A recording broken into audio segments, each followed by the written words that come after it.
When picking up my drunk brother, I accidentally heard him ask his best friend Noelle, "Why haven't you brought out that little girlfriend you've been hiding?" My heart tightened. We'd been in a secret relationship for 2 years, and I hadn't told my brother yet. The next second, Noelle's tipsy voice floated over. "Is there a need? It's just for fun. Not serious." I went icy cold and raised my hand to knock on the door. "Hello, everyone. Welcome to my channel. Subscribe us to read wonderful novels every day." Now the story begins. Everyone turned to look at me. "What are you doing here?" My brother Mike stubbed out his cigarette, patting the seat beside him for me to sit. "Uncle Driver took leave, so Mom and Dad sent me to pick you up." Mike nodded and said to everyone in the booth, "Put out your cigarettes. My sister can't stand the smell." His friends teased, "Wow, you care so much about your sister. What will you do if she finds a boyfriend?" Mike cursed with a laugh. "Messing up my hair. Don't even think about it. Our Miranda is clean and well-behaved." "Nothing like you dirty lot." An unfamiliar man spoke up. "What kind of talk is that? Isn't there anyone among us you'd approve of?" Mike scanned the room and stopped at the silent Noelle. "Joking. If I had to choose, only Noelle would nearly pass. At least I could take advantage and call him brother-in-law. But from what he said earlier, better not let him harm our girl." His tone was playful. "Just kidding." Noelle's expression turned awkward. He glanced at me, quickly looked away, and said, "Stop talking nonsense. I see Miranda as a sister." "What sister?" I stared at his tense, annoying profile, my eyes stinging with tears. "Miranda." Mike's voice snapped me back to reality. "Why are you staring at your Noelle?" I quickly looked away, biting my trembling lip. Everyone teased, "Don't be fooled by your Noelle's looks. He's no good man." "Yeah, sister." When Noelle lost a game just now, we asked what he likes in a girlfriend. He said young and easy to control, good-tempered and no trouble. "What kind of reason is that?" "Ha ha ha." We used to think he was really into her, but guess what? He said he felt sorry for her because she liked him too humbly. Sigh. He refuses to bring her out to meet us. There are two possibilities. Either he's too possessive or he thinks it's unnecessary since they'll break up anyway. He just admitted. "Enough." Noelle interrupted sharply. He slammed his wine glass on the table, making everyone fall silent. The atmosphere turned awkward. Mike, closest to him, frowned. "What's wrong?" "Just because I mentioned Lillian is coming back, you're this angry?" My heart skipped a beat. Lillian was coming back. Noelle lit another cigarette irritably, took a few puffs, then glanced at me and dropped it into the ice bucket. "Why bring her up?"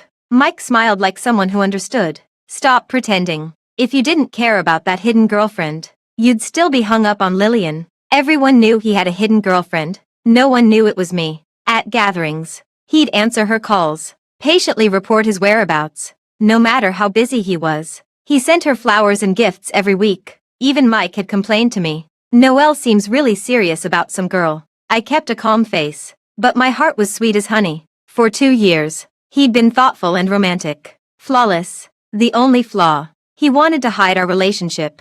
He said Mike would go ballistic if he found out his best friend was dating his sister. I believed it, until I heard those words with my own ears. Just for fun. No need to bring her out. I was panic. Eyes so hurt tears threatened to fall. I made an excuse to go to the bathroom and left. The moment the door closed, tears spilled. Thankfully, the bar was noisy enough to drown out my sobs. My phone pinged. Noelle's message. "I'll wait for you outside." It had been 10 minutes since I arrived full of joy. Now I felt like I'd been dragged into icy water, shivering uncontrollably. How could I accept that the man I thought loved me back had never been serious? Being with me was just pity. His heart had always belonged to someone else. My heart ached densely. After a long while, I wiped my tears with a tissue and went out. Noelle was leaning not far away, waiting, looking at him. Tears almost spilled again. We hadn't seen each other for a month. He'd been on a business trip abroad, returning today. We'd planned to meet tomorrow, but I couldn't wait and came here.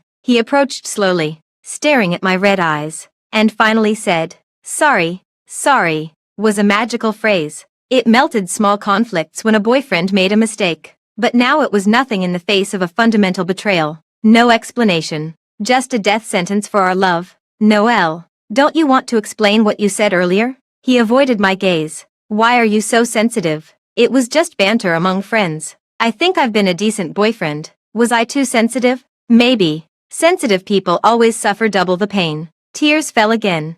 He reached to wipe them, but I turned away, taking a deep breath. I said, "If you like Lillian, why did you start this with me?" At the name, his face darkened, voice cold. "Didn't you know I liked her? What are you pretending for now?" The heated room made me breathless, chest aching as if clenched, head dizzy from the heat. This was the first time we'd mentioned her name in conversation, and his usual gentleness was gone, leaving a stranger who suffocated me. Indeed, Lillian was his weakness. I wanted to curse him, but my throat closed up. A phone call interrupted. An overseas number. My sixth sense told me it was Lillian. His eyes lit up, brushing past me to answer. "Lillian," over the music. His gentle voice faded away. My sixth sense was right.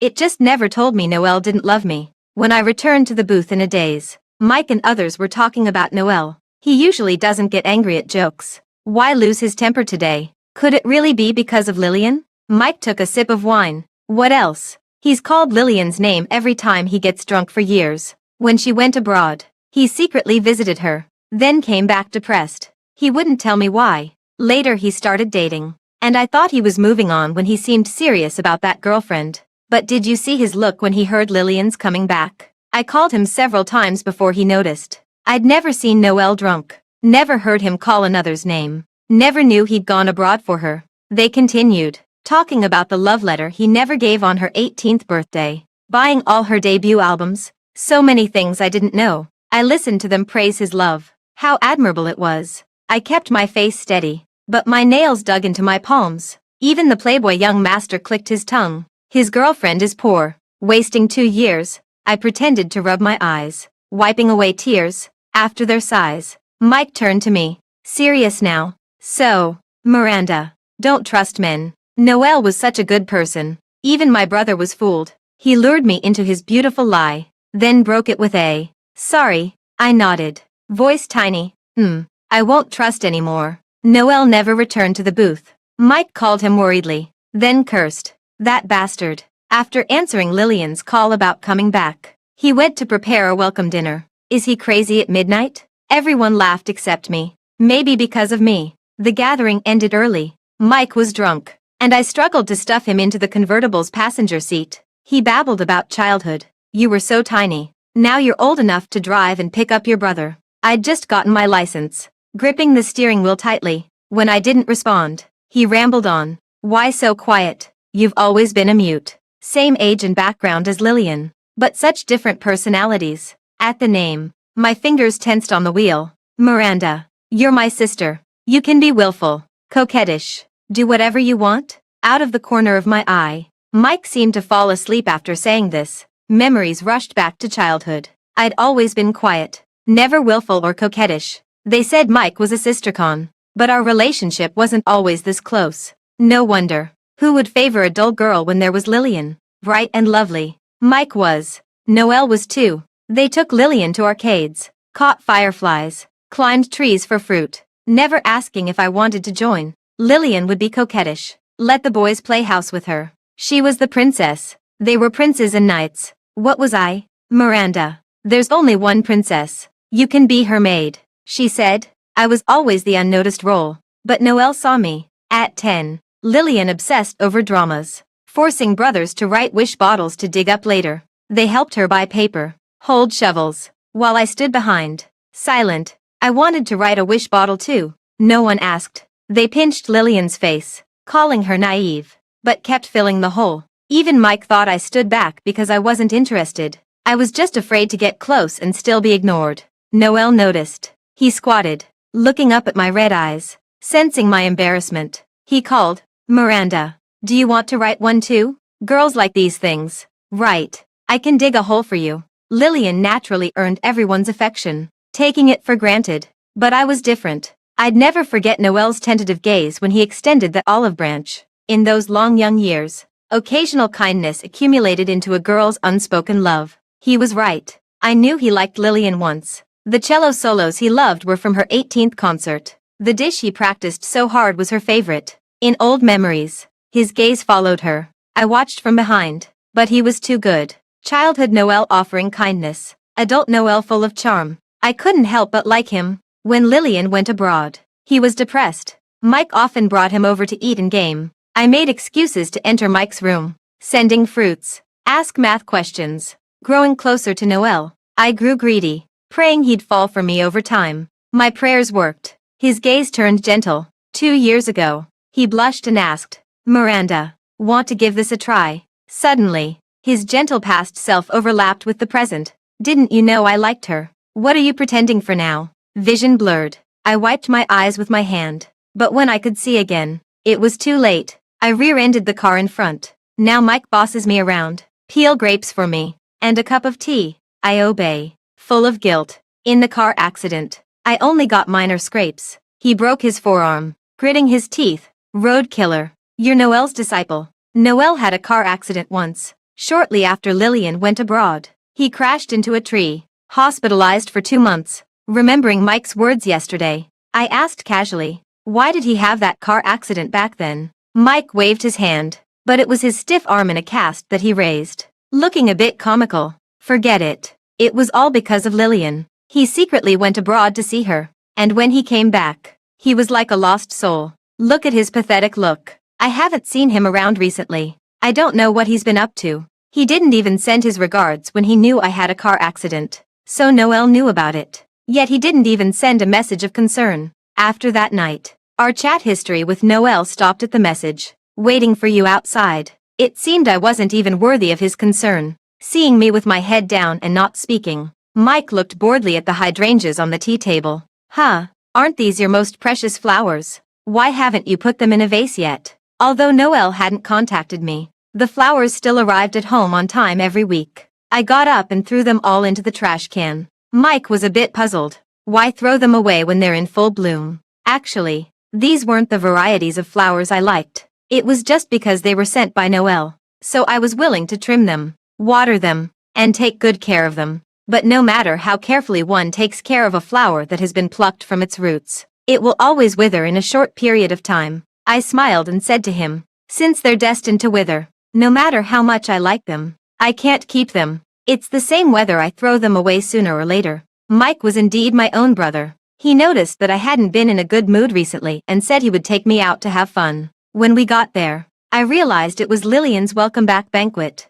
We grew up together. She was cute and pretty, with a soft and sweet voice, and had always been the darling of everyone. Sure enough, Mike insisted on attending even with his arm in a cast. The Matthew family was indeed a top wealthy family. The banquet was extremely grand. There were lily-of-the-valley flowers that had been freshly airlifted from abroad everywhere. It was obvious that a huge amount of money had been spent on them. As soon as Mike arrived, he was pulled away by his friends to play cards. I sat alone in the corner, and my eyes uncontrollably searched for Noel's figure. A figure in a white dress appeared in my sight. It was Lillian. After not seeing her for 3 years, she had become even more beautiful. She had shed her former green and childish look and was now graceful and generous. Every frown and smile was that of a wealthy young lady. She saw me and greeted me excitedly. "Miranda, long time no see." I had a complicated feeling. Actually, I didn't hate Lillian, since we were the only 2 girls among the wealthy families around us when we were young and were also the youngest. She was quite nice to me, but she was so likable that all the adults praised her for being smart and cute, and the older brothers all preferred to play with her, making me look like an unremarkable ugly duckling. What's more, Noel liked her. I couldn't tell what kind of mood I was in, but it wasn't good. The thorn buried in my heart seemed to ache again. After a little small talk, perhaps because we hadn't seen each other for a long time, or perhaps because I wasn't good at chatting, we fell into an awkward silence. I looked around, searching for a topic. "The lily of the valley is very beautiful." She casually picked one and said casually, "Brother Noel got these from Finland. I don't know where he heard that I like lily of the valley. They're rare in China." I didn't expect him to be able to get so many. This was also my favorite flower. Its blooming period was short. The branches were soft and delicate, and it was very precious and fragile. More than half of them would be damaged during transportation. But Noel was able to get so many. He must have put a lot of effort into it. He had never given me lily of the valley. It was also my fault. I never took the initiative to say what I liked. I suddenly remembered that once I went to his company to find him, and his assistant smiled and asked me what kind of flowers I liked. At that time, I was immersed in the false happiness and couldn't hear the underlying meaning. I said that I liked any flowers he gave me. Now that I thought about it, The flowers must have been chosen by the assistant. Most of them were blue, and that assistant liked to wear a blue suit the most. The flowers were still being sent now. Maybe he forgot to tell the assistant to stop. I realized later that he wasn't even willing to spend such a little thought on me. But he was willing to take the initiative to find out her preferences and go to great lengths just to please her. I was so stupid that every time I sent him a message saying that the flowers were beautiful and I liked them, he would say, "Whatever you like, I will offer it to you with both hands." In fact, he didn't even know the color of the flowers. People can lie, but details can't. Love is in the details, and so is the lack of love. At the door, Noel, who was late, was wearing a slightly wrinkled suit. He had always been a clean freak. I didn't know why there was still dirt on the sole of his shoe, which was so out of place with him. After scanning the room, his eyes fixed on Lillian. He didn't see me. It wasn't until he walked to a distance of only 5 meters from us that he finally noticed me, and his steps paused. "Brother Noel, you're here." Noel was indeed a junior that even Matthew's strict grandfather praised as having great prospects. Having been in the business world for a long time, he was very good at controlling his emotions. He immediately put away his awkward expression and came up with a smile to greet us. Only then did I see the gift box in his hand. He avoided my gaze and handed the gift box to Lillian. "I searched for this for a long time, so I'm late." Lillian had stayed abroad for a few years. As soon as she received the gift, she opened it immediately and let out a cry of surprise. "Ah, it's the wish bottle we buried when we were children. I actually said that I wanted to become the happiest little princess in the world at that time." How childish. Noelle's eyes stayed affectionately on her face, full of doting. She was a princess originally, loved by everyone. Noel was no exception. Not only did he put a lot of effort into preparing the flowers, but he also dug out the wish bottle that had been buried in the ground more than 10 years ago with his own hands. But he forgot that today was the 2nd anniversary of our relationship. To be exact, we hadn't broken up yet. Lillian had 2 deep dimples on her lips and smiled happily. "This is my favorite among all the gifts you've given me." When Noel heard this, he looked at me warily. I was stabbed by this look, and my blood seemed to freeze. I asked knowingly, "Does Brother Noel often give you gifts?" "Yes. Although we haven't seen each other in the past 3 years abroad, I can receive his gifts almost every month. Last month it was a necklace, and the month before last it was a cello. So it wasn't just me who received gifts. It was just that Lillian's gifts were according to her interests and preferences. As for mine, last month it was a pair of earrings, but I didn't have pierced ears. The month before last it was a piano, but I had no musical talent at all. Maybe it was just random, just by the way. But I was so stupid that I specially got my ears pierced and took piano lessons. Looking at everything in front of me, I somehow found the courage and said half-mockingly, "Brother Noel is so good to his sister. Does your girlfriend know about it?" Noel's face showed some embarrassment. Lillian was attracted by the tall and straight figure in the distance. "My uncle is back. I'll go over there first." After she left, Noel pulled me to the deserted back garden. It was winter, and I was wearing a thin knitted sweater. I shivered from the cold. If it were in the past, he would immediately take off his coat and put it on my shoulders, and then gently hold me in his arms. But he didn't. He frowned, his mind full of the provocative words I had just said. "Miranda, what are you fooling around for?" The cold wind made my eyes feel a bit swollen. I closed my eyes and held back the sourness, and asked softly, "Do you remember what day it is today?" He was taken aback, obviously not remembering. I continued, "It's the 2nd anniversary of our relationship. Noel, you promised me before that when it came to the 2nd anniversary, we would announce our relationship to everyone." He looked at me with a complicated expression, his lips moving hesitantly. "Sorry, I've been busy preparing the welcome back banquet for Lillian recently. The wealthy and busy often forget things, but what they forget are just things that are unimportant to them. Welcoming her back was more important than our anniversary. How ridiculous. Are you that busy?" Too busy to spare a moment to seriously mention breaking up to me. Actually, my mood had calmed down a lot these days. If he had seriously apologized to me and we had broken up peacefully, I really planned to let it go. If I told my brother, he would definitely rush up and beat him up.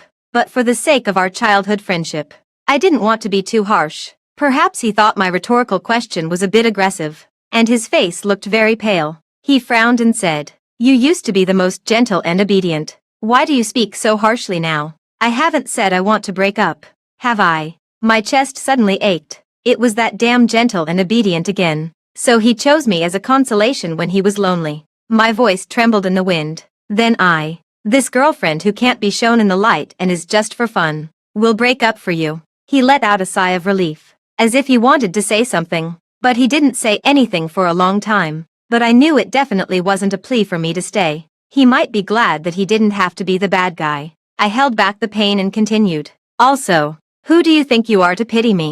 It makes me feel ridiculous. You don't have to send flowers anymore. I really hate the flowers you sent. A trace of confusion flashed in his eyes, and he quickly looked away. Sure enough, he didn't send the flowers. The cold wind blew my thoughts to pieces. Time seemed to stand still at this moment. I stared blankly at the man in front of me who didn't know what to say. The phone rang inopportune. Just by looking at Noel's expression, I knew who was calling. He instantly threw the matter of sending flowers out of his mind. His brows relaxed, and even his tone softened a lot. What's wrong? Are Mike and the others looking for me? I'll come right away. After hanging up the phone, he was in a much better mood. He cleared his throat and said, Miranda, we'll talk about our matter later. He left in a hurry, looking at the freshly turned soil in the garden. I felt a bit emotional. 12 years ago, he buried a wish bottle for me with his own hands here, and just now, he dug it out for Lillian with his own hands. He was clearly a person who even changed the bed sheets every day, yet he didn't hesitate to get dirt and dust on himself. But what about the wish bottle I buried on the side? Did he still remember it? It seemed I was stupid. His love and tenderness made me think foolishly that my secret love had come true. It turned out that the dim supporting role wouldn't shine, and it couldn't make him like me either. He just enjoyed the way I adored him humbly when he was sad about his broken heart. It was either pity for me or empathy with me. Anyway, it couldn't be called love. I slowly squatted on the ground and burst into tears. The villa was brightly lit, but the lights in the garden suddenly went out. No one could hear my cries mixed in the cold wind, just like when I was a child. They couldn't see me running to catch up with them. I didn't know how long I cried, and in the end, my voice was a bit hoarse, until I suddenly heard Lillian's voice coming from a distance. Uncle, I'm almost out of my pocket money. Come and play a few hands for me. I looked in the direction of the voice and saw a tall and slender man on the balcony on the second floor. From that position, one could overlook everything that happened in the garden. Against the light, I couldn't see his expression clearly. I didn't know when he had been standing there, and I didn't know if he had heard this conversation. Uncle, what are you doing standing here? Lillian pushed open the balcony door and called him. I wiped my face casually and was just about to find a place to hide when the man's voice came. Don't come out. It's cold outside. I'll go over now. He turned around and pushed Lillian, who had stuck her head out, back in. Mike's call also came in just then. Where are you? Come up after eating something and say hello to your uncle. Outside the poker room, there was a large crowd. The man with a tough outline sat at the poker table, wearing a dark suit, noble and casual. He raised his hand, and the people who had gathered at the door to flatter him were quickly sent away. Mike sat opposite him and pulled me to greet him. I said in a low voice, Hello, Uncle. Matthew raised his eyes and looked at me with a somewhat inquiring gaze. Not answering. I guessed he didn't remember such an unimportant person like me. I had always been a bit afraid of him and shrank my neck and hid behind Mike. Fortunately, he didn't mention that he had seen me in the back garden just now. He probably didn't hear my conversation with Noel. This made me feel a bit more at ease. Mike was bad at playing cards, and he had very few chips left. Matthew was the same. Lillian had lost all her chips just now. It was Noel who had a mountain of chips in front of him. Mike was annoyed by his bad playing. Excusing that his arm hurt, he pressed me onto the chair. I can't do it anymore. Miranda, you come and take my place. I was pulled to sit opposite Matthew and looked at him at the same level. He had extremely beautiful eyes, deep and cold, and his dark eyes were bottomless. After a few rounds, almost all the chips were back in front of Matthew. Lillian was very happy and clamored to end the game and invite everyone to have a late-night snack. But no one dared to move. With Matthew present, the people at the table didn't joke around as they usually did. They were all quiet and well-behaved. In terms of seniority, he was Lillian's uncle and the successor designated by Matthew's grandfather. He had been pampered since he was a child. When Mike, who was 10 years old, was playing with mud with me, who was 5 years old, Matthew was sitting in front of the windowsill reading financial newspapers. At that time, he was 13 years old. Obviously, he wasn't much older than us. but he carried the future and hopes of the family, and he always looked mature and steady. This led to all the children being afraid of him and respectfully calling him uncle. If he didn't say to stop, no one dared to stand up. I stretched. I had strained my back in the last car accident, and it started to ache after sitting for a long time. Matthew glanced at me without showing any obvious emotion and said softly, "Let's call it a day." Upon hearing this, Noel immediately showed his cards and responded to Lillian attentively. "Are you hungry? What would you like to eat?" Mike chimed in teasingly. "Wow, you care so much about Lillian. Why don't you ask us what we want to eat?" Lillian's face suddenly turned red. She met Noel's gaze, and he smiled ambiguously. This was a treatment I had never received. He was so cautious. During our 2-year relationship, in front of our elders and my brother, he didn't even dare to give me a look, not to mention showing his affection so blatantly like this. The sadness welled up again and I couldn't hold it back. I lowered my head and stared at the poker table, afraid that others would see my embarrassed expression. Suddenly, a hand with distinct knuckles stretched out in front of me. Matthew pushed all the chips in front of me. I looked up at him in surprise and met his gaze, only to hear his clear and deep voice. "Pocket money. Consider it a greeting gift. Long time no see, Miranda." He had ignored me when I greeted him earlier, but now he took the initiative to greet me out of the blue, and he gave me all the chips, which were estimated to be in the low 7-figure range. Everyone present was very shrewd, and countless eyes flickered back and forth between the two of us. My cheeks burned, but Matthew acted as if nothing had happened and looked at me with a smile. It was Lillian. She pretended to be angry. "Didn't Uncle win those for me? You ignored me when I asked you to buy me a car. Why are you so generous to Miranda?" Matthew leaned back in his chair, closed his eyes slightly, and said casually, "Just go and choose one. Put it in my name." She cheered and shook Noel's hand with a smile, asking him to accompany her to look at cars tomorrow. But Noel didn't move. His hand hung down by his side. He stared at me intently, and there were some strange emotions rolling in his pupils.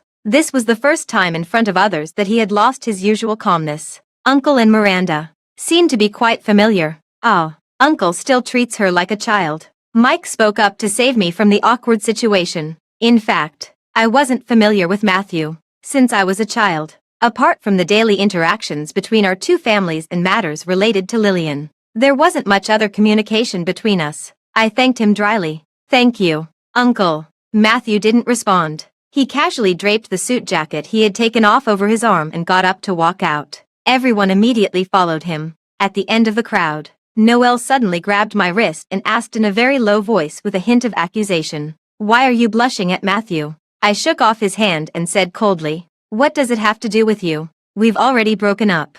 What right do you have to question me?" He frowned tightly. "Can't I care as an older brother? I'm reminding you that Matthew is not someone you can afford to mess with." We had been in a relationship for 2 years, holding hands, hugging, and kissing. We had done everything except having sex. Now he was reverting to the identity of an older brother. My own brother Mike was right in front of me. Why did I need his concern? I took a deep breath and tried my best to control my voice. "My own brother hasn't said anything." "What kind of brother are you?" Noel was taken aback, but his expression quickly returned to normal. "Stay away from him. And I hope you don't tell anyone about the two of us." So that's why he stopped me. He was afraid that I would get too close to Matthew and tell him about our secret relationship, which would affect his pursuit of Matthew's niece. I looked at his somewhat evasive eyes, and for the first time in all these years, I felt that I wasn't worthy of what I had given. Relief gradually replaced the sadness. Fortunately, I had only wasted 2 years on him.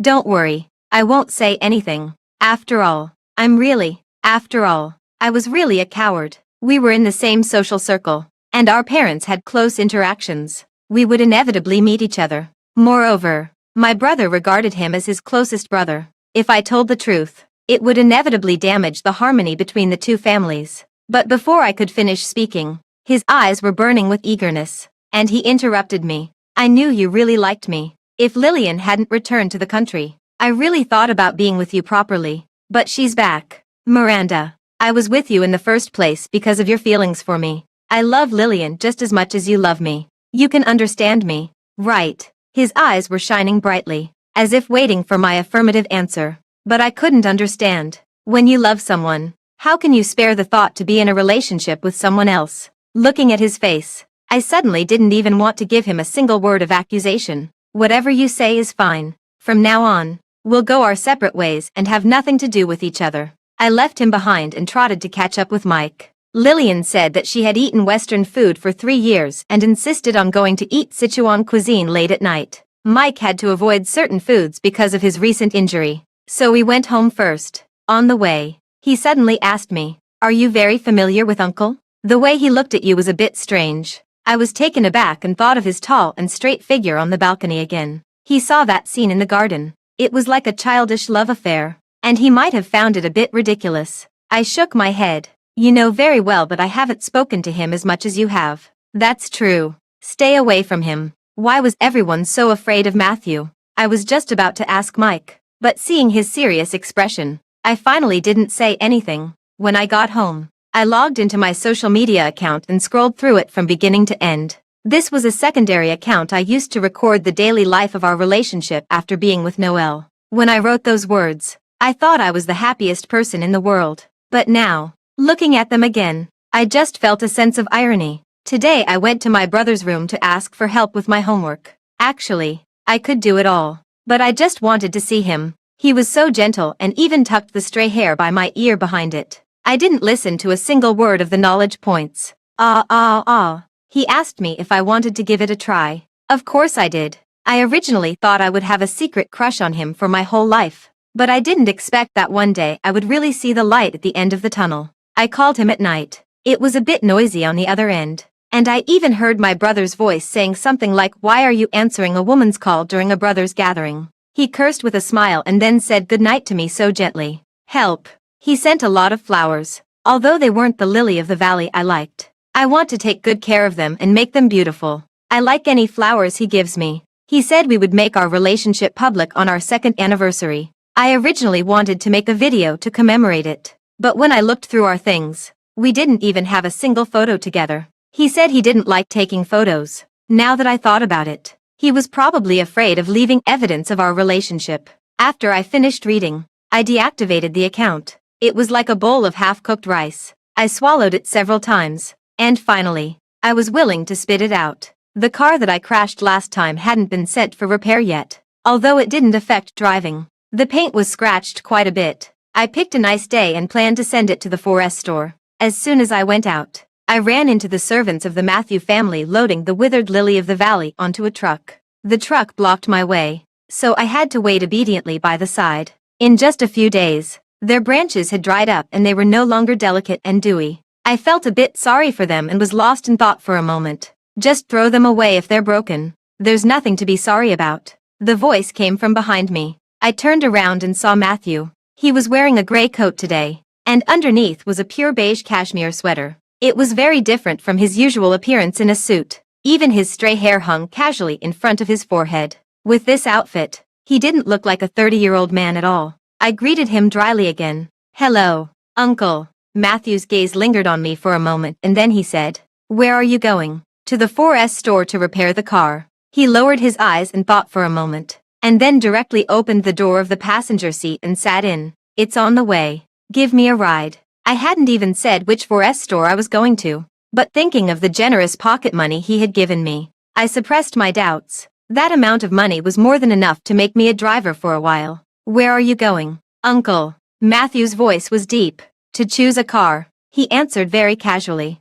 as if he had come up with the itinerary on the spot. I didn't dare to question him. I held the steering wheel firmly with both hands, afraid of another accident like last time. After all, the person sitting in the passenger seat this time wasn't Mike. Mike would just boss me around for a couple of days at most. If I accidentally injured the future heir of the Matthew family, my whole family would have to go to their house to apologize. We arrived at the 4S store safely, and I let out a long sigh of relief. Matthew followed behind me, giving the impression that he was walking with me. When the person in charge of the 4S store saw him, he quickly greeted him. "Hello, Mr. Matthew. Your niece, Miss One, has already arrived and is inside." It seemed that Matthew really was going the same way, following the guidance of the person in charge. I saw Lillian test driving a car through the glass window. Standing beside her was Noel. There was a smile on his face, and he reached through the lowered car window to fasten her seatbelt for her. It was just a test drive.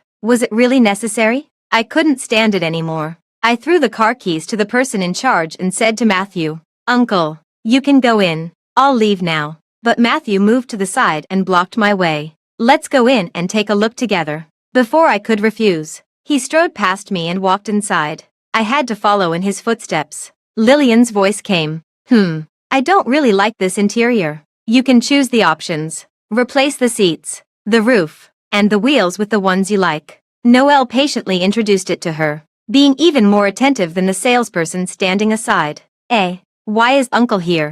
Lillian stuck her head out of the car. After greeting Matthew, her eyes turned to me with a look of confusion. "Miranda, why are you here too?" I smiled and said, "I just happened to run into Uncle and came to take a look." I was standing very close to Matthew. If I tilted my head slightly, I could touch his shoulder just a few inches away. I secretly moved to the side to distance myself from him. Noelle's gaze fell on me, and the color of his eyes darkened. Perhaps he thought I was getting too close to Matthew and was afraid that I would say something I shouldn't. "Uncle really is. You thought it was troublesome when I asked you to accompany me. But why did you come here now?" Matthew didn't answer. He walked around the car and asked, "Have you chosen it?" "Oh, I'm still a bit torn. How about you buy them all for me?" She looked up at Matthew with her eyes blinking. Lillian was born knowing how to act coquettishly. When she was a child, she used her coquettishness to make adults fulfill all her requests and take all the candies from other children. Her skills were still as good as ever. But unexpectedly, Matthew didn't fall for it. "Just one car, as your graduation gift. For anything else, ask your father." She was disappointed and finally chose the car she was test driving. When Matthew went aside to sign the order, she complained to Noelle, "No wonder my uncle doesn't have a girlfriend. He's always so firm in his decisions. You don't know. I have a senior sister with blonde hair and blue eyes and a great figure who likes him. Foreigners are passionate and bold." She secretly got into his bed at night, but my uncle grabbed her by the back of the neck and threw her out. He was so angry that his face turned red. He blamed me for bringing people home casually and threw me to live in the school dormitory the next day. She shook her head, looking frustrated. But I really couldn't imagine what Matthew's angry expression would be like. I guessed that he probably had 1,000 swear words on his lips but couldn't say them because of his upbringing. And his face was red. Thinking of this, I couldn't help but laugh out loud. Now Noelle looked at me even more strangely. A faint voice came from behind. "What are you laughing at?" My heart skipped a beat, and I turned my head mechanically. Lillian quickly said, "It's nothing. I told a bad joke." And Miranda thought it was funny. Matthew obviously didn't believe it, but he didn't pursue it further. He called Lillian over to sign the papers. Noelle leaned close to me and said in a very low voice, "Miranda, your feelings for me are a bit too strong. Why did you come here and make yourself sad? I didn't want you to see these things and be upset. Are you misunderstanding something? Isn't it? I thought we had made everything clear.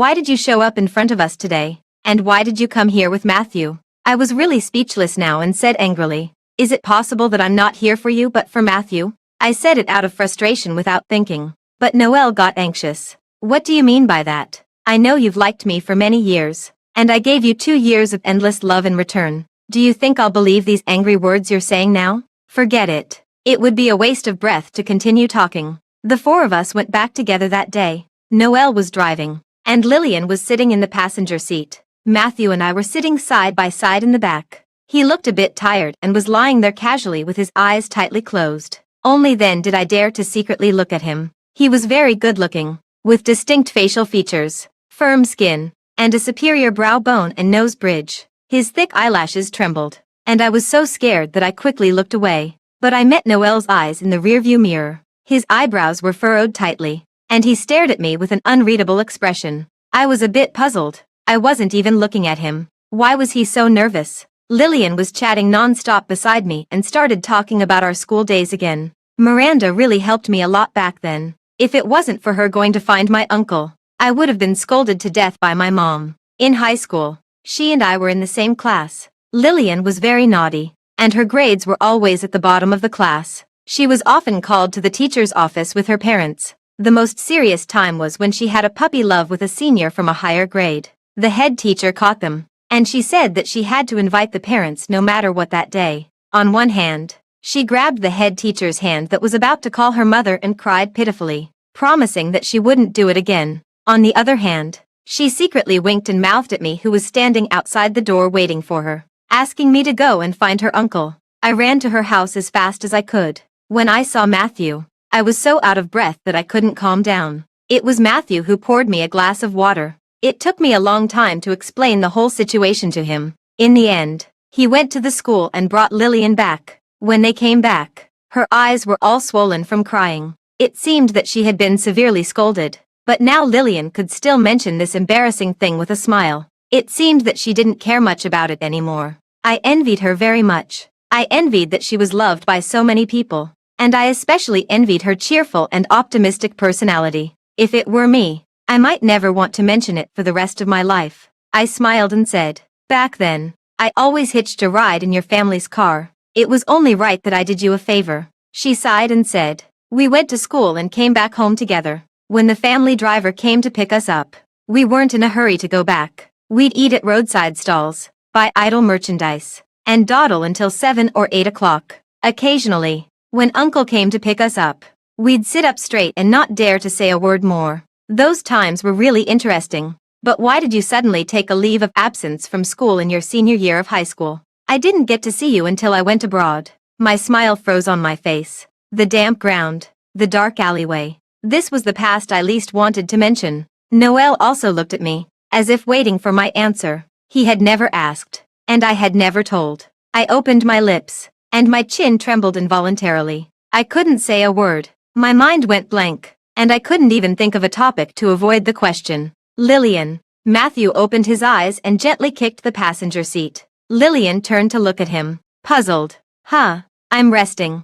Don't make a noise." "Oh." She turned back awkwardly, and the car fell silent instantly. That night, I received a message from Noel. "You looked very pale when Lillian asked you in the car today. Are you okay?" I didn't reply. Half an hour later, he sent another message. "Can you tell me what happened back then? I'm a bit worried." I blocked him and buried myself in the soft quilt. Just then, Mike knocked on the door. He came in and placed a cup of warm milk on my bedside. "I heard from Mom and Dad that you're planning to move out after the spring festival." I would be in the second semester of my junior year of college at the beginning of the year. I had found an internship in a place quite far from home, and it wasn't convenient for me to commute back and forth. I nodded. Mike's expression became serious. He hesitated to speak, and finally it turned into a sigh. "Forget it. You're all grown up.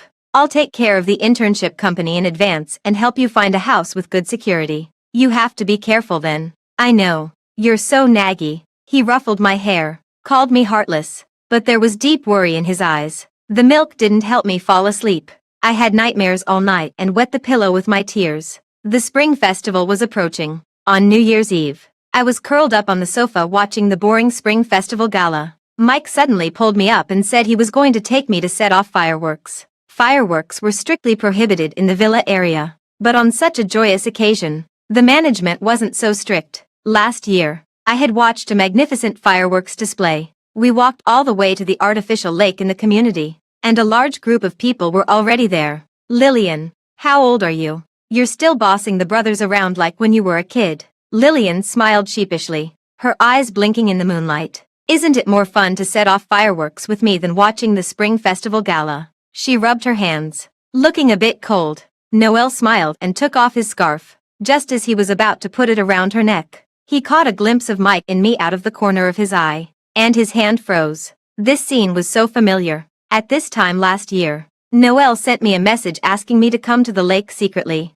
He tied the scarf around my neck and put on the gloves for me, and accompanied me to watch the carefully prepared fireworks. He said, "Year after year, may it be like this moment." May it be like this moment. The wind stung my face, and I tried to huddle deeper into my sweater collar. I squatted on the ground and watched them frolic and play. Brilliant lights bloomed in the night sky. Lillian took out a camera and handed it to me. "Miranda, men are no good at taking photos. Why don't you take a photo of me and Noel?" She had started to call him more intimately. Noel stood aside, his expression a bit stunned, but he didn't refuse in the end. He gently put his arm around Lillian's shoulder and forced an unnatural smile. I picked up the camera, but Noel didn't look at the lens. It seemed that he was looking at me. It was so strange. With a click, the moment was frozen. Behind them were the fireworks in the sky, and the two people in the photo were smiling. In the past 2 years, Noel hadn't taken a single photo with me, but I had taken a photo of him with someone else with my own hands. In the corner of the photo, Matthew's profile was captured. Only then did I realize that he was also there. But he was standing a bit far away,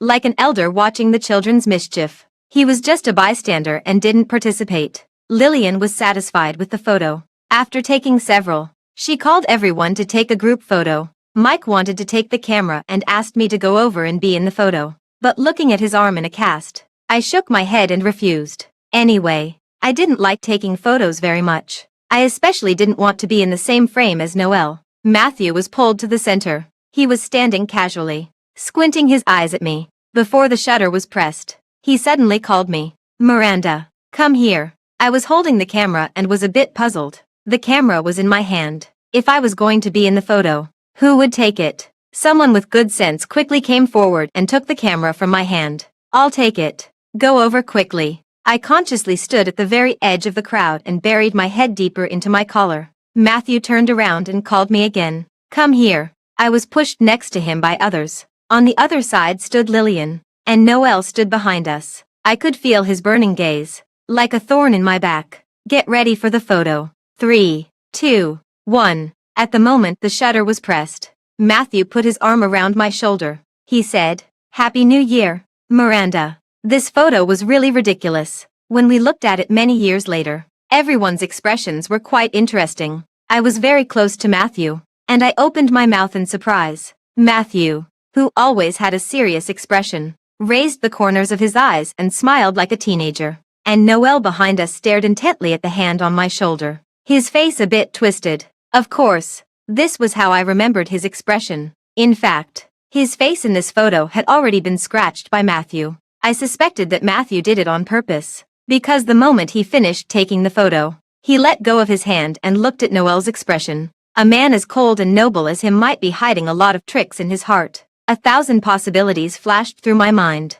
In the end, I came to the conclusion that he was testing Noel. Maybe he saw what happened that night, but he didn't hear my conversation with Noel. So now he should be exploring the relationship between Noel and me through his interaction with me, and checking for his little niece. The time at the poker table and the time at the 4S store were all on purpose. At the thought of this, I thought Mike was right. I still had to stay away from him. I really couldn't afford to provoke a man with such unfathomable thoughts. But even if I couldn't afford to provoke him, daily interactions were still inevitable. On the first day of the Lunar New Year, Mom and Dad dragged Mike and me out of bed early to pay a New Year's visit to the Matthew family. Matthew's grandfather was over 70 years old, full of energy, and happily gave me a big red envelope.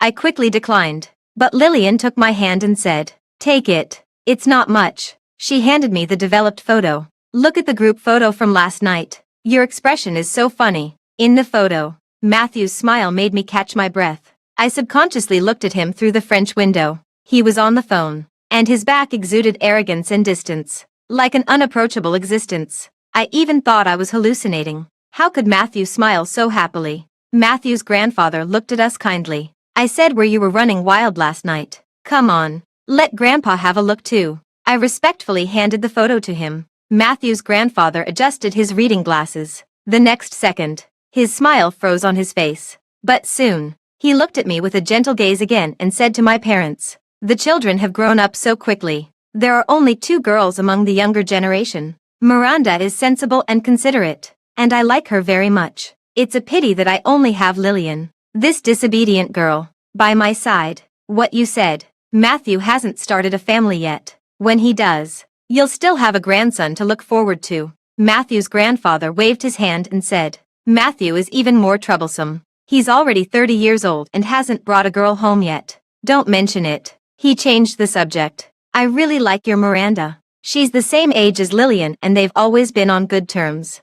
How about I adopt her as my god-granddaughter so that our 2 families can have more interactions in the future?" When these words came out, my parents were flattered and quickly agreed. It's really a blessing for Miranda to have you as her god-grandfather. Getting involved with the Matthew family meant not only closer daily interactions but also unimaginable interests involved. Matthew's grandfather pulled me to him and sent someone to fetch a bracelet. "If you're my god-granddaughter, then this red envelope isn't enough. This is a pair of bracelets left by her grandmother. You and Lillian can each have one. come to Grandpa's house often in the future. Generally speaking, the practice of adopting a god relative was usually for children. I was already an adult, and I couldn't figure out what Matthew's grandfather was up to. I could only look at my parents for their opinion. They winked at me, telling me to agree quickly. My mind was a bit muddled, but I obediently thanked him and called him Grandpa.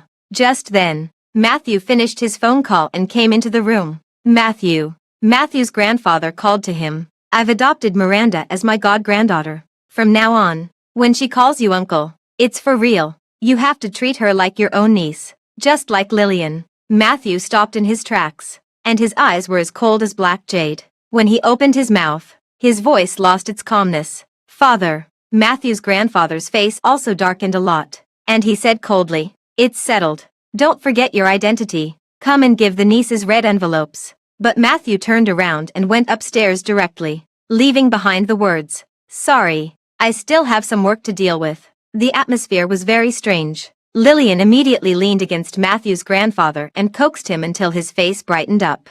But my mind was in a mess. Matthew should dislike me a bit. He didn't even want to acknowledge me as his niece. The elders were chatting downstairs. Lillian pulled me upstairs and asked me to help her choose clothes. I'm going out with Noelle tomorrow. Which set do you think I should wear? There was a shy expression on her face, and it seemed that things between her and Noelle were going well. Actually, I didn't feel heartbroken anymore, but there was always a thorn in my heart. If they really liked each other and were destined to be together, why did Noelle waste 2 years of my life for no reason? I thought for a long time and asked the question, do you like him? She was taken aback for a moment, and then quickly smiled and said, he's very good to me, and he's a good match for me. These didn't sound like words from Lillian. Since she was a child, everything she wore and used had to be her favorite, and she never settled for anything less. As a friend who grew up together, even though our relationship wasn't that close, when it came to matters of the heart, I hoped she could think clearly. If you like each other, why didn't you get together before? She fell silent, and her gaze shifted to a group photo on the bedside table. In the photo, there was a heavy snowfall in Manchester, and Lillian was wrapped in a man's arms. The man looked a bit familiar, but I couldn't remember who he was. Her eyes gradually turned red, and her hand gripping the clothes tightened and tightened. I thought our relationship wasn't good enough to talk about such personal issues. Seeing that she was in a low mood, I didn't bother her anymore and made an excuse to leave the room. In the corridor, the door of the study suddenly opened, and a hand pulled me in. I was just about to cry out in surprise when Matthew pressed me against the door. His face was very close to mine, and I could even see his slightly trembling eyelashes. Uncle, what are you doing? His breathing was a bit heavy, and it blew gently on my face. Miranda, I'm only 8 years older than you. You don't have to call me so old. No, Mike and Noelle are only 3 years younger than him and they call him uncle. Why is it that when I call him uncle, I'm making him sound old? I looked at him in confusion. His eyes were burning with eagerness, and I instinctively turned my head to avoid his gaze. After a moment, he softly said sorry, released the hand that was pinning me against the wall, and took half a step back. I pushed the door open and ran out as if I were escaping. Matthew was acting a bit strangely. I was so scared that my cheeks were burning hot, and my breathing became rapid. Lillian, are you in there? Noelle was holding a cup of tea and had just walked up the stairs. He met my eyes. Seeing that I wasn't feeling well, he quickly walked up and put the back of his hand on my forehead. Are you running a fever? Your face is so red. I told you to dress warmly in winter. I sent you a message a few days ago asking you to keep warm, but you blocked me. His tone was so concerned that I was in a trance. As if he was still the old Noelle. I came to my senses, waved his hand away, and said, I'm fine. You say you're fine. Look at your face. No matter what, I want you to be okay. I didn't expect that without me. You can't even take care of yourself. I felt a bit annoyed and pushed him, saying coldly, I said I'm fine. Noelle obviously didn't expect me to push him. His hand shook, and the hot tea spilled all over the floor. A lot of it splashed onto my feet. It was so hot that I sucked in a breath of air and immediately squatted down. Noelle was a bit panicked. He wanted to pick me up. But just then, Lillian, who had heard the commotion, came out of the room. His hand that was in midair stopped. Miranda, are you okay? Lillian rushed over in a hurry and pushed Noelle. What are you standing there for? Take her to deal with it quickly. With Lillian's permission, Noelle came to his senses and bent down to pick me up. A pair of hands directly blocked the way. I already remembered Matthew's hands. They were slender and bony. They had pushed all the chips to me, and they had also rested on my shoulder. Matthew used them to pick me up around the waist again and strode towards the nearest room. His arms were very warm, leaning against his chest. I could hear his steady and powerful heartbeat. I saw Noel staggering after us, ignoring Lillian. Then I was in too much pain to open my eyes. I just felt him put me down and gently take off my socks. When the cold water rushed down, the pain intensified at first, and gradually, the pain lessened a lot. I slowly opened my eyes, and what came into view was Matthew's well-defined jawline. He stared intently at my red and swollen instep.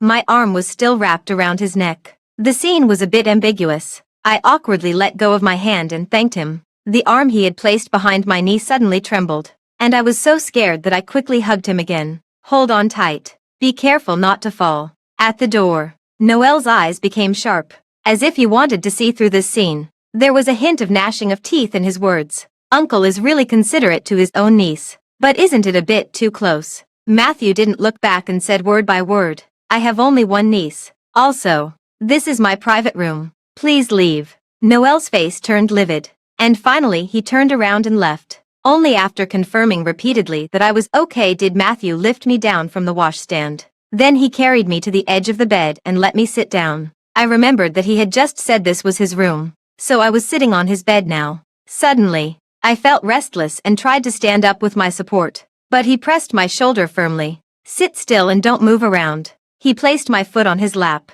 dried the water with a towel, and gently wiped it with a cotton swab dipped in burn ointment. The force was very light, and I could hardly feel the pain. Unlike the usual angle of looking up, this time I was looking down at him, and I could even see the top of his thick hair. Somehow, I gathered the courage to ask him, Uncle, do you dislike me very much? He paused in his actions, and without raising his head, he retorted me, Why do you think so? I thought for a while and said, Matthew's grandfather recognized me as his godgranddaughter. But you didn't approve, did you? He smiled on his own, and his voice was as gentle as jade. The old man has a really bad heart. I don't recognize it, but that doesn't mean I dislike you. I was so shocked that my jaw almost dropped when Matthew described his own father like this. But since he said he didn't dislike me, I dared to ask further. On the day of Lillian's homecoming banquet, did you see me in the garden? He didn't speak. After applying the medicine and putting my foot down, he slowly said, Yes, I saw you. Even though I knew the answer, my heart still skipped a beat. Then you know my relationship with Noel. When he heard Noel's name, his face darkened, and his voice became a bit deeper. I know. What about Lillian? He stood up and tapped my forehead with his knuckles. You still have the mind to worry about others. Lillian won't like him. He's just wishful thinking. I nodded. It was only after he went out to call Mike that I realized how ambiguous my actions just now had been. Oh no. Matthew is really strange. Mike's hand was not convenient. So in the end, it was Matthew who carried me downstairs, and then Mike helped me home. When going downstairs, Noel was sitting on the sofa, his eyes closely following me, not afraid at all of being seen. Was he crazy? He was the one who said he wanted to keep it a secret. I gave him a fierce glare. Mike noticed my expression and was a bit puzzled. Why are you looking at him like that? Noel accidentally scalded you. Are you holding a grudge? I said maliciously. Yes, brother. I can't stand seeing him now. Every time I see him, my foot hurts. So don't bring him to our house for a while. Mike nodded thoughtfully. Early the next morning, Noel came to my house on the pretext. Mike blocked him outside the door with one hand and refused. Aren't you going out with Lillian today? Why are you still here? I was sitting on the sofa with my legs crossed, watching anime, and I only heard his voice. I scalded Miranda like that. How can I have the mood to go out? Let me in and take a look. Fortunately, I was prepared and asked Mike to be my mouthpiece. Don't come. My sister can't stand seeing you recently. She might have PTSD. Noel was turned away, and Mike came over and sat beside me. By the way, he seemed to remember something. Uncle asked me to give your number to him, saying that you were injured at Matthew's house, and he has the obligation to pay attention to your subsequent recovery progress. Seeing that I didn't speak, Mike was very considerate. I know you're timid and don't like dealing with people you're not familiar with. How about I help you refuse? No. I suddenly looked up. Push it to him. After saying that, Mike had a complicated expression. I also realized that my tone was not right and quickly made up for it. After all, he's an elder who has recognized the kinship.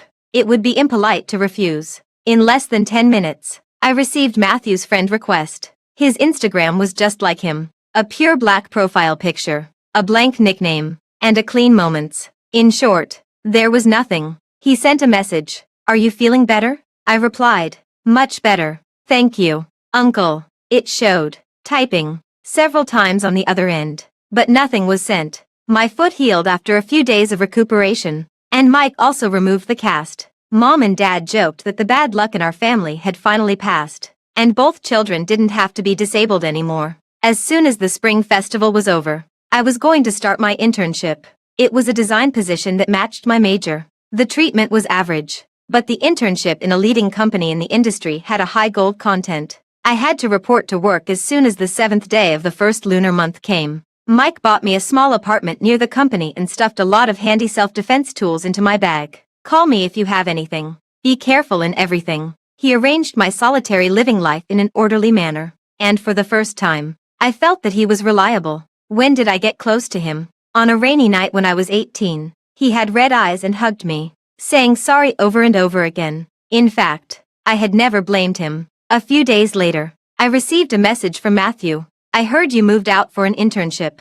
I replied to him, "Yes, it's a bit far from home." It took him a long time to reply. "Send me your location." After sending it, he didn't reply anymore, until the next evening. "Waiting for you downstairs." I had just finished my design draft after overtime work and quickly ran downstairs to my apartment. A Bentley Continental was parked downstairs. I ran over from the back of the car, and the car window of the driver's seat gradually lowered. The rearview mirror reflected Matthew's face. "Uncle, why are you here?" "I have some business entertainment nearby and came to take a look." Don't people need a driver for business entertainment now? After saying that, both of us fell silent. I turned my head away and asked, "Do you want to come up and have a seat?" "No. Get in the car." I pulled the door of the back seat, but I couldn't open it no matter how hard I tried. "Sit in the front," he said in a deep voice. I had to sit in the passenger seat reluctantly. Matthew took me to a private restaurant. The location was a bit remote,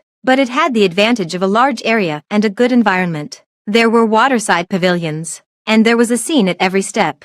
There was no menu in the restaurant. Matthew asked me what I wanted to eat, and I casually named a few dishes, and they could actually be made. I couldn't help but secretly look at him. He was very gentle when eating. The food on the chopsticks wouldn't fall into the rice bowl, and he wouldn't make the slightest sound. The top light shone on his face, and his eyelashes cast a deep shadow. I thought that God loved the world, and Matthew was the one who was favored. He had everything since birth: the vulgar wealth and status, the inner intelligence and charm, and the external figure and appearance. He was all in the upper position. I couldn't help but wonder, would such a person have troubles? "What are you thinking about?" He looked up and asked me. I was thinking, "Do you have any worries?" He pursed his lips, as if thinking, "Yes." After a moment, he replied, "I don't know how to please girls." His dark eyes locked onto me. Was there some poisonous mushrooms in the food that made me hallucinate? When people are flustered, they will pretend to be very busy. I quickly lowered my head,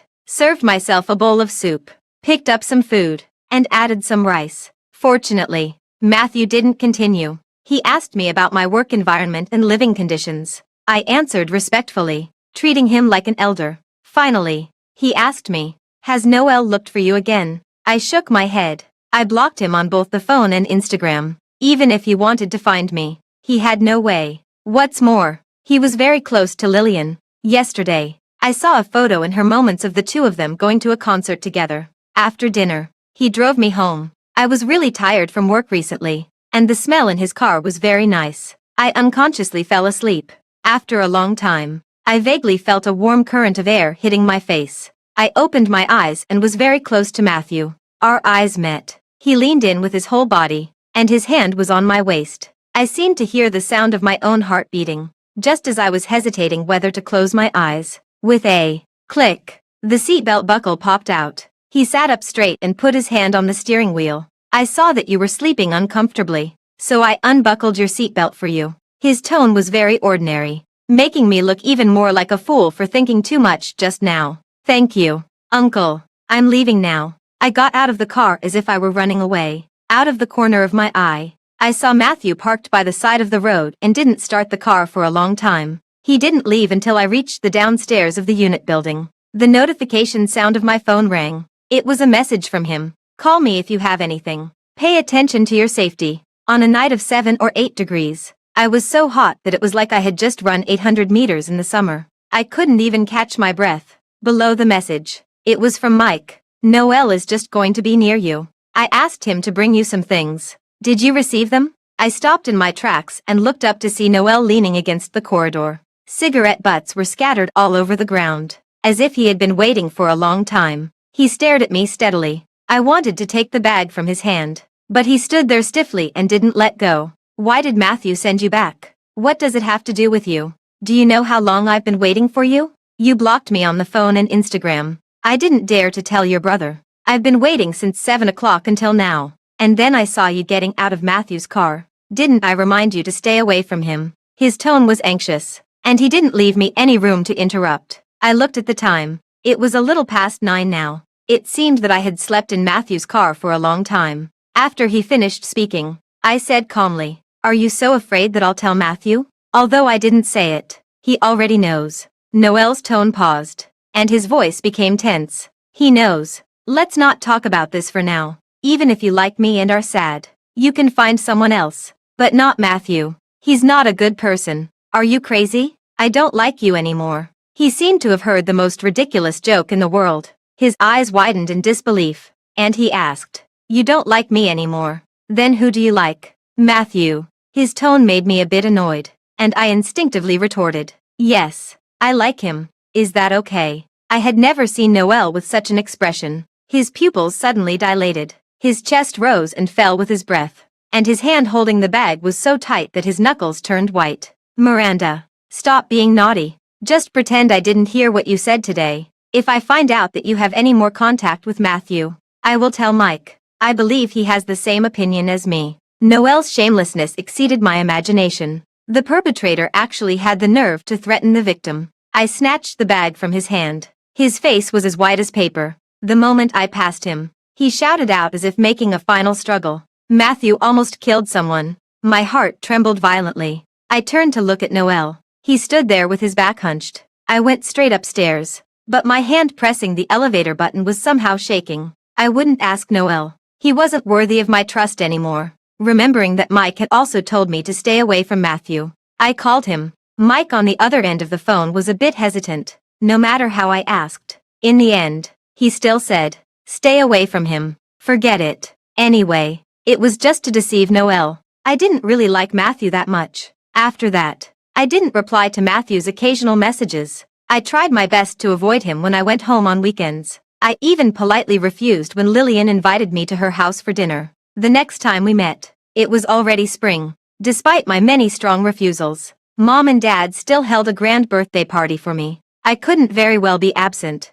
Matthew came very late, wearing a neat and heroic suit. It seemed that he had just come home from the company. Lillian quickly lifted her skirt and ran over. I stood on the spiral staircase and looked down at him again. My mind uncontrollably thought of the scene where he held my foot and applied medicine. Such a person. I couldn't even imagine him with blood on his hands. Could he really kill someone? As if he realized my gaze, he looked up.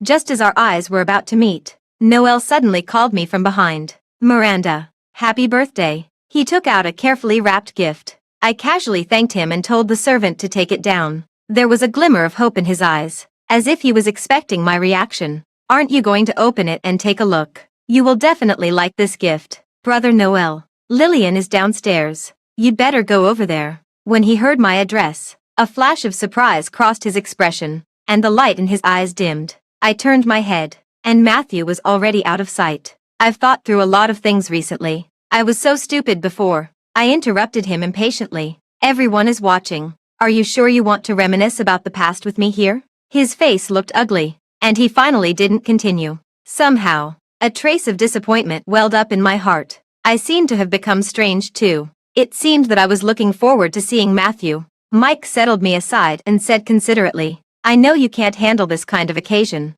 Just go and stay somewhere cool. Your brother will take care of it." He exchanged greetings and politeness with the guests. clinked glasses, and it made me feel tired just watching. When I was so bored that I was about to fall asleep, I suddenly heard Mike's voice filled with uncontrollable anger. How dare you come here? My drowsiness was instantly scared away. Logically speaking, Mike wouldn't swear in front of others. I stood up. Through Mike's back, I saw the man standing at the door. He leaned to one side, and all his weight was on the crutch in his hand. And that face covered with terrifying scars was a nightmare that I never wanted to see in my life. My memory seemed to return to that wet and cold rainy night. The man's disordered breathing, the disgusting voice, and the touch that climbed up me like a snake. The lights in front of me overlapped with the darkness of the memory, and the pattering sound of the rain that night rang in my ears again. As the world spun, a pair of hands steadied my arm. I instinctively wanted to push him away, but he held my trembling hand tightly. Don't be afraid. I'll take you to rest. I walked unsteadily and half relied on Matthew as we left. I only heard a frivolous voice behind me. Miranda, happy birthday. You remember me, right?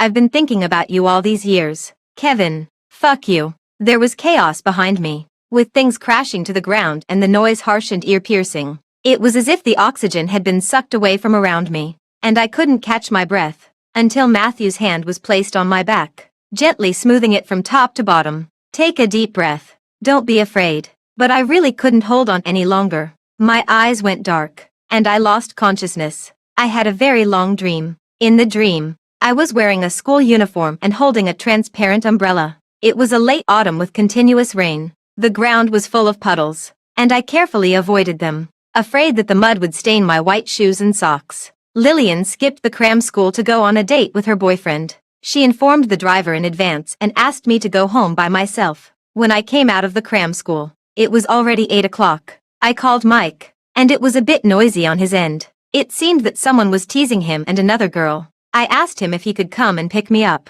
and he said, I have something very important to do. The rain isn't too heavy. You can take a taxi by yourself. What an ordinary day it was, but it just had to be that damn day. Before I could get out of the alley, Kevin blocked my way. He said, Miranda, I like you. He was a spoiled youngest son. He would cut off the fluffy ears of a rabbit just because he liked them. And he would cut out the vocal cords of a puppy because he hated its barking. I was afraid of him, but I couldn't get away. I said, what you have isn't love, and I don't like you either. No, love is about wanting to possess, and not liking is about wanting to destroy. Let me prove it to you. Okay, prove how much I like you. I was pushed to the ground and covered in sewage. He crushed my umbrella and choked my throat. His disgusting lips pressed against my cheeks and my neck. I thought, I should have walked faster that day, even if the mud and water wet my shoes and socks. The plot and the dream gradually became blurred. I only remembered that someone came to rescue me before the last step. My brother held me tightly and kept saying sorry to me over and over again. After that, I locked myself in a narrow room, pulling the curtains tightly, day and night. At the most serious time, I survived on sedatives and nutritional fluids, until I received a misdelivered package without a signature. I opened it as if facing a great enemy, and it turned out to be just a cluster of lily of the valley. For other flowers, when they lower their heads, it means they are close to withering, but not the lily of the valley. The bell-like flower buds hang on the flower stalks, and it is in full bloom. The card said the flower language, sweetness and a return to happiness. It is said that those who receive lily of the valley will be favored by the god of luck. I thought maybe things would really get better. When I woke up, my parents and Mike were all around my bed. At the door stood Noel. I could only see his shoulders shaking violently. Mike seemed to have not slept all night, with bloodshot eyes. Sorry, Miranda. I didn't expect him to be released from prison early. It had been less than 4 years, and he was released early. Maybe it had something to do with the current prominence of the Kevin family. They said a lot to me, but I couldn't listen to a single word. In a daze, I remembered Matthew telling me to take a deep breath and not be afraid. His voice made me feel very at ease. When Mike went downstairs to bring me medicine, Noel came in with heavy steps. He kept his head down and didn't dare to get too close. After a while, he looked up, and I saw his red eyes and the stubble on his cheeks. I didn't know you had gone through such a terrible thing. I'm sorry, really sorry. I didn't know why he was apologizing to me.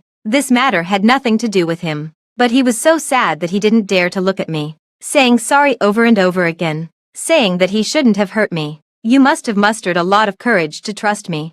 I let you down. Even today, when I walk on the street, the passing of a strange man can make me instantly nervous. When I wanted to make a change, the frustrated Noel appeared by my side. I thought a person as good as him was worth my courage. Even though my palms were full of sweat when we held hands for the first time and I couldn't stop trembling when we hugged for the first time, I still felt that happiness outweighed fear. Listening to his chatter, I felt tired again and turned my back to go to sleep.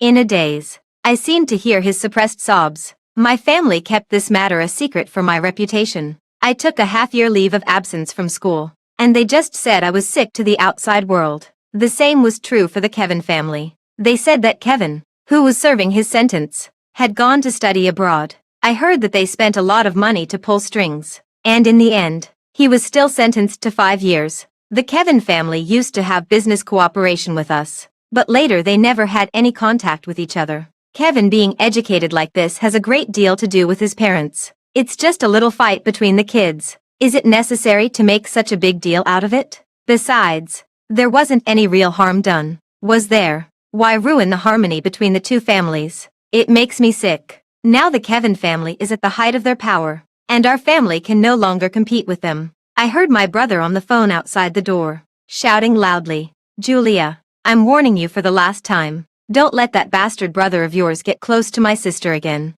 If there's a next time, he'll be missing more than just one leg. Why is his leg lame? And his face? Why is it covered in scars? Mike has never told me. In my family, Kevin's name is a taboo." I wanted to ask Mike, but seeing his trembling hand holding the phone, I didn't say anything. I met Julia in high school. She is Kevin's sister and Mike's classmate. She is a very beautiful sister. Even though her family values sons over daughters, she lives a free and unrestrained life. On the night of the incident, what Mike said on the phone was, "Your brother is confessing his love right now. It's that sister Julia you've met. The rain isn't too heavy. You can take a taxi by yourself." I haven't seen her since then. I think Mike isn't feeling good either at this time. After resting at home for a month, I think I'm much better. There's no need to torture myself in the present with things from the past. I proposed to go back to work. It took a long time to persuade my parents, and they finally agreed. They hired a bodyguard and a driver to pick me up and drop me off at work. I sat in the back seat under their eager gazes.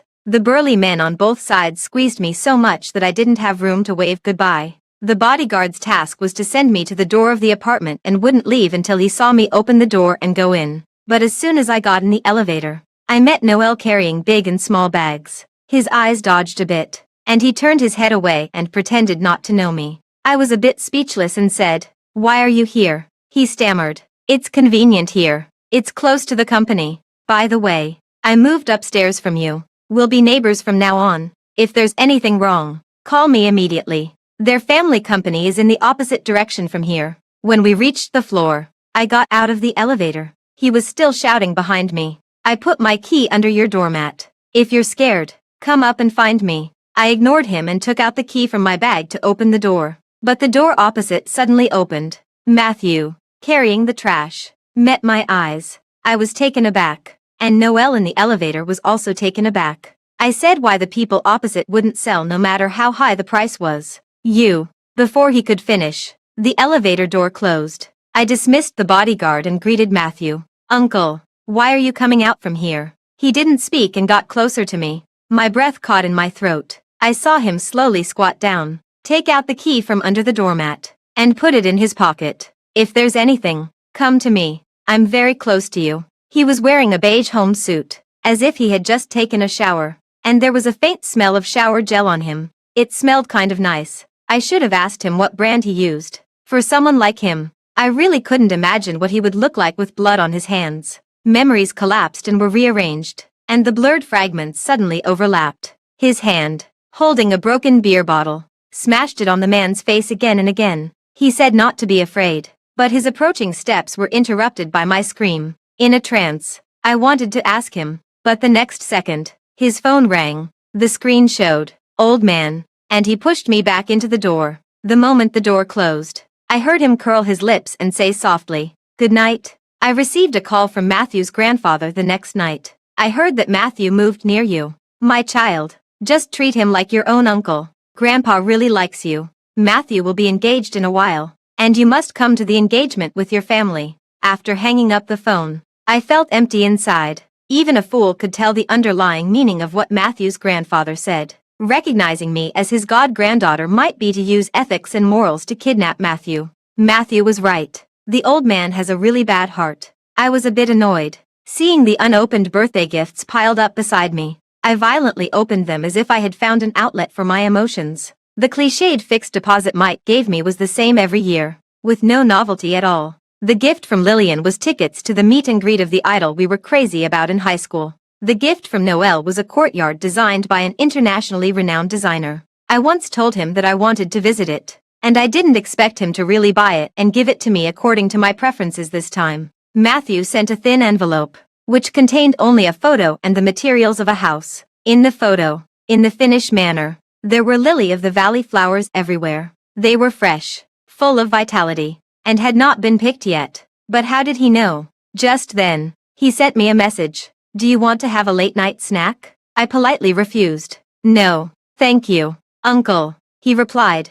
"Don't call me Uncle." Seeing that I didn't reply, he sent a question mark. The prank made me feel much better, but after a while, the doorbell rang. Matthew stood at the door, holding a bowl of dumplings. "Aren't you going to invite me in?" I crossed my arms and smiled. "It's not very convenient, is it? It's late at night. What's Uncle doing visiting his niece's house?" His eyebrows furrowed. "Did the old man say something to you?" "Yeah, he said Uncle is going to get engaged and invited me to the wedding." How much should the niece give as a wedding gift? Relying on his affection for me, I became more and more unbridled, calling him Uncle and myself his niece one after another. Matthew's face became darker and darker. Why didn't I know I was going to get engaged? He squeezed in beside me and put the bowl on the entrance hall. What are you doing?" I seemed to have gone too far, and quickly reached out to push him. He grabbed both of my wrists with one hand and placed them on his chest. As the distance between us got closer, his familiar breath pressed down on me. "Call me that again. Uncle." The kiss fell overwhelmingly, with a burning breath and warm lips. At first, it seemed like a release of emotions, and gradually it became gentle. When we separated, the tips of his ears were slightly red, and he stared intently at my lips. "The dumplings will get cold. Eat them first." I sat on the carpet holding the bowl of dumplings. My mind was as confused as a mess of porridge. Matthew acted as if nothing had happened and sat on the sofa looking at me. I felt like he was staring a hole in the back of my head. I ate very slowly. While eating, I thought about where to start asking questions later. Was it about that rainy night or the birthday gift? A large bowl of dumplings was finally eaten clean. After eating, I turned my head. He had his hand resting on the back of the sofa and was looking at me with a relaxed expression. It was clearly spring, but I felt a bit too hot to catch my breath. "It's so hot. I'll go turn on the air conditioner." Inattentively, my toe kicked the edge of the coffee table, and I let out a cry. Before I could squat down and cover it, he reached out and pulled me onto his lap. Oh no. The pain disappeared immediately. His body was stiff, very warm, and smelled really good. I leaned close to his chest and sniffed like a little dog.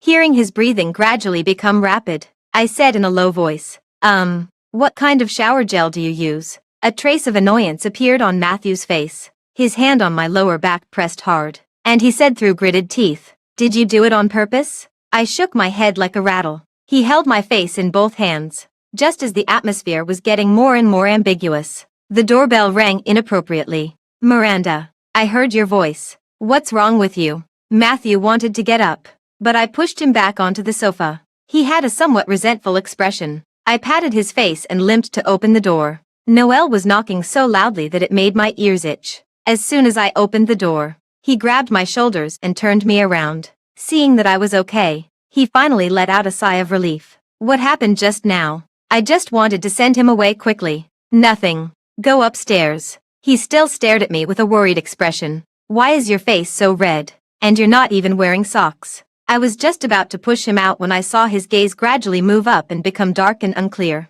Matthew swatted his hand away, and his chest pressed against my back. Noel's face darkened terribly, and he just looked at my face in silence. Before I could figure out what to say, he had already turned around and left on his own. He didn't want me to see the corners of his eyes gradually turning red. I stared at his back, opened my mouth, but still didn't say anything. The door was slammed shut by Matthew, blocking my view. He leaned close to my ear. Why are you looking at him? I turned around and pushed Matthew out the door as well. The days passed as usual. I never saw Noel again. I would just occasionally receive strange phone calls. On the other end of the phone, he seemed to be drunk, mumbling words. You've got the wrong number. I'm not Lillian. Actually, I heard it. He was calling my name over and over again. Matthew would occasionally pick me up from work. He didn't seem to be busy at all recently. He could almost bring me late-night snacks every night. And I gained 8 pounds in a month. One day after work, he told me that he had an online video conference tonight and would come over later to watch a movie with me. The bodyguard sent me to the door and watched me go in. I was a bit bored and was looking for a movie to watch later. Should I choose a romantic love movie? Or a thriller and horror movie? How about finding a family movie about an uncle? I bet Matthew's face will be darker than the bottom of a pot. As I was choosing, the lights suddenly went out. It seemed that the circuit breaker had tripped. I was just about to go out to check the circuit breaker in the corridor, but my hand paused on the doorknob. This shouldn't happen in a high-end apartment. I called Matthew, but he didn't answer. He should still be in the meeting. I also sent a message to the bodyguards who lived nearby, asking them to help me check upstairs. It was estimated that it would take about 10 minutes on the way. I wanted to find a lighting tool, but the door suddenly started to shake. I couldn't stop shaking, and my phone slipped from my palm. After ringing a few times, there was no movement outside the door. The room became bright again. I took a deep breath and looked at the situation outside the door through the doorbell camera. But it was pitch black outside, as if someone had deliberately covered the camera. The door started shaking again, and a disgusting voice came. Miranda, I know you're in here. I desperately covered my mouth and stepped back as if running away. There was a fine sound coming from the door lock. Soon, the door was opened. That disgusting face was revealed. Kevin stared at me with eagle-like eyes. Thanks to you, I learned a lot of lock-picking skills from those lowlifes in prison. I took a step back and slowly approached the bag on the sofa, which contained the self-defense tools prepared by Mike. But Kevin closed the door behind him and was also approaching me step by step. Why are you hiding from me? Didn't I say that I like you? You said that wasn't love, but I've been thinking about you for 4 years. It took me a lot of effort to find you after getting out. Why are you afraid of me? Don't you like me too? When Julia introduced you to me, you were the one who took the initiative to reach out your hand to me. Julia had brought him to our house. That was the first time I met him, and I greeted him and shook his hand out of politeness. But I didn't expect that in the eyes of such a pervert as him, this could be proof of showing favor. I tried my best to calm down, but my voice was still trembling. Let's talk it out. Don't come any closer for now. He seemed to have heard a joke. Leaning on his crutch, he moved slowly step by step.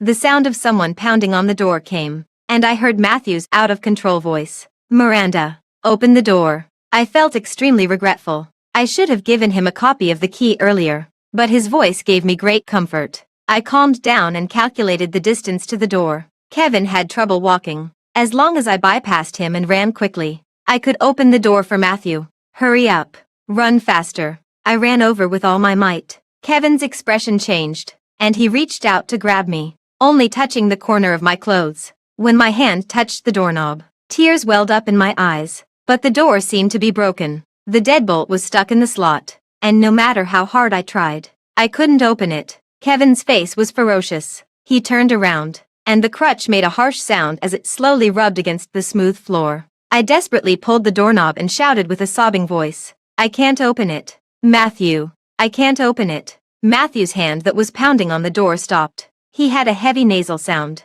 and his voice sounded like forced calmness. Don't be afraid. I'm right here. Try again. If it doesn't work, hide to the side. I'll kick the door open. Kevin was getting closer to me. I took a deep breath and twisted the anti-lock back and forth a few times. With a click, the door opened. Kevin leaned forward and grabbed my collar, pulling me over. A cold dagger was pressed against my neck, and I heard his disgusting voice. Oh, you're here. I've been waiting for you for a long time. Matthew raised his hand, trying to control his emotions. Don't do anything stupid. Put the knife down first. Kevin's expression was distorted and eerie. See my leg? It's all because of you. Matthew, what do you think I should do to get revenge on you? He threw the crutch over. What did you use to hit me that day? A golf club. This is almost the same. Come on. Cripple your own legs. I know exactly what it sounds like when you use force. Use some strength, or this knife will be stabbed into her throat. I shook my head desperately at Matthew. He stared fixedly at the dagger across my neck, picked up the crutch as if accepting his fate, and said, "I was the one who hit you that day. It has nothing to do with her. Take it all out on me." One blow, two blows. Heavy and dull sounds of hitting came. Matthew's forehead was covered in sweat. With each blow, his body would tremble violently. But even so, when he was so exhausted that he knelt down, he still didn't stop. "Stop. Matthew. Don't hit anymore." He raised his head to look at me with all his strength, but his eyes gradually became unfocused. Kevin laughed sinisterly in my ear and slapped my face with the cold dagger. "Don't be in a hurry. After I cripple his legs and disfigure your face, that's when it'll be fair." He took me to the sofa. His ferocious face was very close to mine, covered with terrifying scars like centipedes. The dagger ran across my cheek, and he said to himself, "Where should I start? First the skin, then the nose, and finally the eyes." I closed my eyes in pain, taking advantage of his inattention. I secretly took out a portable knife in the shape of a lipstick from the bag behind me. I stabbed down suddenly. Kevin reacted quickly and caught the knife with his hand, but the pain still made him let go. The dagger fell, and I stumbled towards the door. Matthew couldn't speak anymore. I held his face and called him. He only weakly lifted his eyelids. When he saw it was me, he closed his eyes slowly as if he was at ease. I wanted to drag him out of the door, but he was too heavy, and I couldn't use the strength in my legs. He didn't move at all. Kevin picked up the dagger. I held a small knife less than 10 centimeters long against him. With no chance of winning, he slowly approached as if he didn't care about his life. "I'm already like this. It would be great to drag you both to death with me." When the distance was less than 2 meters, he roared and pounced on me like a madman. I instinctively bent over to protect Matthew, but the pain I expected didn't come. I opened my eyes, and Noel was standing in front of me. He let out a muffled groan and grabbed Kevin with both hands. Blood dripped drop by drop, and the flow rate became faster and faster as it dripped onto the floor. He pushed Kevin back while enduring the pain until Kevin leaned backward and his back of the head hit the round glass table beside him. The glass shattered all over the floor, and he didn't move anymore. Noel looked back at me. There was a large bloodstain on his chest. Seeing that I was okay, he let out a heavy sigh and couldn't hold on anymore. Kneeling down on the ground, he slowly fell down. It seemed that he was saying something to me, but I couldn't hear him clearly. I kept slapping Matthew's face and crying out to him, "Wake up. Matthew, wake up." His face was as pale as paper. His eyebrows twitched involuntarily. He still couldn't open his eyes, but he mumbled his lips to comfort me. "It's okay. It's okay." I hugged him tightly and wiped all my tears on his face. Noel's perspective. When Lillian was 17, I knew I liked her. I wanted to wait until she went to college to confess my love, but I waited and waited, and she said she was going abroad with her uncle. I wasn't willing to give up. How could I be willing to let this unrequited love end without even having the chance to confess? Mike looked at me like I was a fool. "You kept calling her name when you were drunk. Like a broken record." I said, "You don't understand. If I don't even express my feelings, it will be a regret for my whole life." He looked a bit dejected. "But actually, it doesn't make any difference even if you do." 3 months after she went to the UK, I finally managed to take time off from work and flew there. There was a heavy snowfall in Manchester. I stood downstairs waiting for her. The snow piled up on my shoulders, but I didn't feel the slightest bit of cold. She appeared, stepping on the snow step by step, looking adorable. I had just stepped forward when a boy called out to her. The boy was thin and only wearing a thin and cheap coat in the severe winter. Lillian rushed into his arms and cried bitterly. I watched them hug and asked a passerby to take a photo. They were really enviable. On the second floor with the lights on, Matthew held a wine glass and looked down on everything. I hated him the most in that manner. He was only 3 years older than me, yet he was pretending to be so mature. I flew back to the country that night. Actually, I wasn't that heartbroken, just feeling empty inside. I still didn't confess my love in the end. As I had predicted, it really became a regret. I worked day and night and didn't think about Lillian much. I just worked continuously until I was exhausted and had a car accident due to carelessness. My family ordered me to rest well. Suddenly, I had nothing to do and just stared blankly day by day. Mike saw that I was in a bad mood and often invited me to his house. Although he had a sharp tongue, he was really a nice person. It was during this time that I noticed Miranda. When she was a child, her presence was very low, standing next to Lillian. You might not even notice her. She always tried to sneak into her brother's room and then secretly look at me. Her face was redder than the watermelon she was holding. I thought it was a bit funny and treated her like a younger sister. Once she asked me for advice on a higher mathematics problem. While I was explaining it, she actually fell asleep. The wind blew the exercise book, and when it turned to the last page, there were her delicate and beautiful words. Secret love is a grand pantomime. I thought Miranda and I were in the same boat. She opened her eyes and met my gaze, and her face turned red again. On a whim, I asked her, "Miranda, shall we give it a try?" Miranda was very nice. So nice that I often felt guilty. So I tried my best to treat her well. Looking at her happy face, I would occasionally feel happy too. It's just that I never took a photo with her. The scene when the flash went off on that winter night in Manchester made me feel a bit sad whenever I thought of it. She never made a fuss with me either. She was well behaved and sensible. They said that when a current girlfriend asks about an ex-girlfriend, she often gets angry while asking. I thought it was a bit funny. Miranda never mentioned Lillian in front of me. I thought that on our second anniversary, since our relationship was stable, it was time to make our relationship public. But fate just loves to play tricks on people.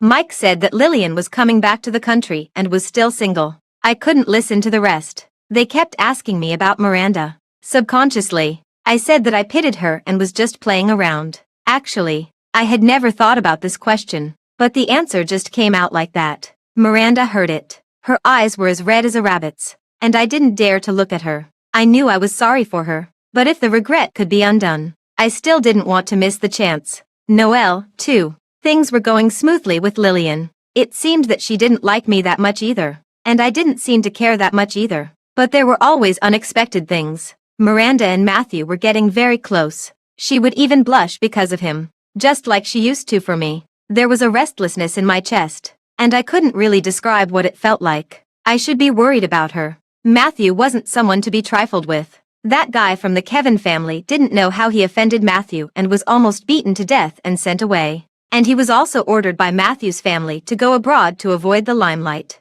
The way he looked at her couldn't be hidden from a man. He was in love, deeply in love. The more such a man was like this, the more dangerous he was. I tried to persuade Miranda to stay away from him several times, but she ignored me. In that group photo that night, my expression was distorted. But I still kept it for many years because it was the only photo of us together, even though it was another man hugging her in the photo, and I was just a bystander. I was a bit annoyed and smoked one cigarette after another. When I accompanied Lillian to a concert, all I could think about was the scene of Matthew holding her. I asked Lillian, "Do you have someone you like?" "Yes, but he was too poor. He ran away as soon as my grandfather gave him 5 million. There were tears in her eyes. She sniffed and said, "But he was satisfied with you. We might as well give it a try. What do you think?" The string in my heart that had been tightened suddenly snapped. I remembered that 2 years ago, I had asked Miranda the same question. Her eyes were wet at that time, but she would never look at me like that again.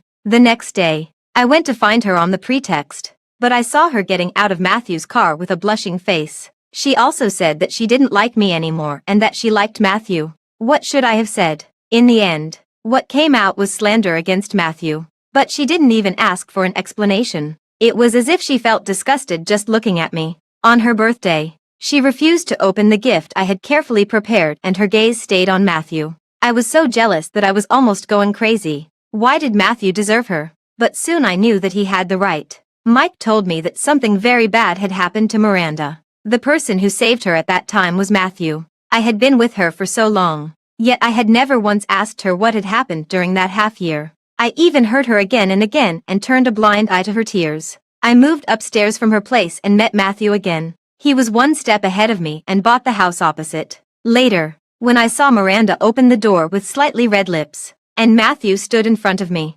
encircling her as if declaring his sovereignty, I couldn't say anything. I turned around, but I couldn't move my feet. Matthew also came out. He stood beside me and said coldly, "I gave you a chance." I didn't quite understand. When there was a strange noise downstairs, I was taking a shower. I just rinsed off the foam on my body, and I was one step behind Matthew again. But fortunately, I blocked the knife for Miranda. I watched her cry her heart out while holding Matthew. It was as if it wasn't my shoulder that was stabbed, but my heart. I called her, "Miranda, can you please look at me?" She held Matthew's face and didn't give me another look. In a trance, the image of her chubby face when she was a child appeared in my mind. She stood behind the crowd, with her head down and not speaking. When I went to the restroom and was hurrying back to dig soil for Lillian, Matthew called out to me, "What's your name again?" "Forget it. Dig one for that little girl over there too." It turned out that Matthew had noticed her before me. FL's perspective. Kevin was dead. The Kevin family made a fuss for a long time, but in the end, it was suppressed by the Matthew family. Noel was sent to Japan for treatment. I took him out of the blacklist, but I never received any news from him again. Matthew took almost half a year to recover from his injuries, and gradually he was able to get out of bed and walk. I made an excuse to look for Lillian and went to Matthew's house every day. Matthew's grandfather didn't pretend anymore and blew his beard and stared at me. Matthew, using the excuse that he couldn't use the strength in his legs, openly put his arm around me and asked him, "Do you still recognize your god-granddaughter?" Matthew's grandfather banged his crutch so loudly that he stuttered, You, for a long time. In the end, Lillian stuffed a mouthful of grapes into his mouth. "Grandpa, you'd better talk less. Otherwise, my uncle will really stay single for the rest of his life." Then he really shut up. Mike also came to visit Matthew occasionally. Now he was bolder and called Matthew by his name directly. But his attitude was still respectful. Sometimes he would bring a project proposal to consult Matthew. After getting the comment, "A money-losing thing," he would slink away. Mike tentatively told me, "Actually, the person who saved you that day, I know. It was Matthew." He scratched his head and said, "When I rushed over after receiving his call, Kevin was already lying on the side in a terrible state. You were so scared that no one could touch you. You only dared to raise your head when you heard my voice." Later, this matter was kept a very strict secret. Matthew's family didn't want the news to leak out, and he also said not to mention this matter in front of you again. "So I never told you." As he spoke, his eyes turned red again. I patted him on the back and said it didn't matter. Then I turned around and gave Matthew a fierce glare. He spread his hands and pretended to be innocent. As soon as Mike left, I held his face and asked fiercely, "When on earth did you start liking me?" He pretended to think. After thinking for a long time, he said, "I don't remember." I pinched his ear and half mocked, "Is your memory declining because you're getting old, Uncle?" When Matthew heard this address, he was like Pavlov's dog. His face darkened and he was about to lose his temper. I quickly coaxed him, "I won't call you that anymore. Don't be angry." He gritted his teeth and said in a suppressed voice, "It's not that you can't call me that. Tonight in the bed." I quickly covered his mouth. On the day I fully recovered, he took my hand and walked to the garden. Waving the small shovel in his hand, he said gently, "Do you still remember your wish bottle?" I didn't remember. He panted as he dug the soil. Although his legs had recovered completely, I was still a bit worried standing beside him. The old soil was turned over, and a small, yellowed glass bottle came into view. Matthew picked it up, wiped it clean with a handkerchief, and handed it to me. "Take a look." I took it with anticipation. He was still gesturing with his hand beside me. "I remember you were only this tall at that time. You always stood at the back, didn't talk much, and I thought you were a pretty mute." On the rolled-up piece of paper, it was written crookedly, "I hope to be seen." Tears rolled out of my eyes one by one. I wiped and wiped, but it seemed that I couldn't dry them. Matthew was a bit worried and quickly asked me what was wrong. I threw myself into his arms and choked. It turns out that I've always been seen. The end. Matthew's perspective. I have a high seniority. Adults who are 20 or 30 years older than me call me brother, and the boy in my family who is 3 years younger than me calls me uncle. The scene is a bit funny. Since I can remember, there have been non-stop language, finance, and equestrian courses. Even my manners during meals and sleep are strictly regulated. I was deprived of all the rights to children's entertainment. The fireplace in the study was warm, and tutors came one after another. I stood in front of the French window and watched them playing in the snow. The old man said that since I was born with everything, I naturally had to make some sacrifices, so I had always been a bystander to them. The little girl in my family was the same, standing in the corner. She could play for a whole day and no one would turn around and say a word to her. So I became her bystander again. I observed her fingers clutching the hem of her clothes and her somewhat aggrieved but forbearing expression. When picking up Lillian at the school gate, among the large crowd of students in school uniforms, I could always find her. Watching her grow up gradually, at the age of 17, she became very pretty and greeted me politely. My heart skipped a beat. I didn't lie to her.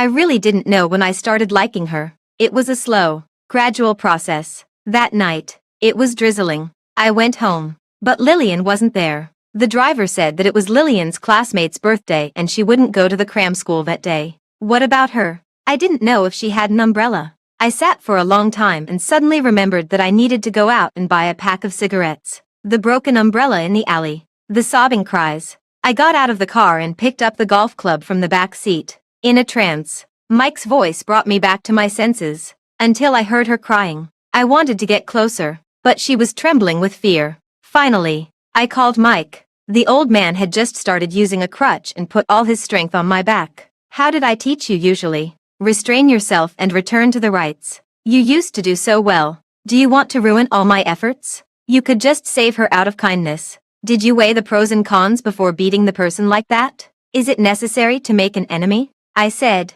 I couldn't hold back. You couldn't hold back. That's my family's business. What does it have to do with you? Do you still not know your mistake? I looked up and stared straight at him. Do it again, and I still won't be able to hold back. The old man's hand trembled, and the crutch fell to the ground. An old fox who had been through ups and downs for decades saw through my thoughts at a glance. He cursed. You brute. You're a brute. How old are you? She's only 18. I was ordered to go abroad and take over the overseas business. Before going abroad, I often sat downstairs in her house, staring at the tightly closed curtains of the room. I sent her a bunch of lily of the valley, hoping that she would become lucky. Later, I was very busy. I heard that she was gradually getting better. In my social media alternate account, I could catch a glimpse of her happiness. It was that boy whom she had been peeking at since she was a child. I had seen him downstairs before. It was good. She looked very happy. But Lillian received one gift after another,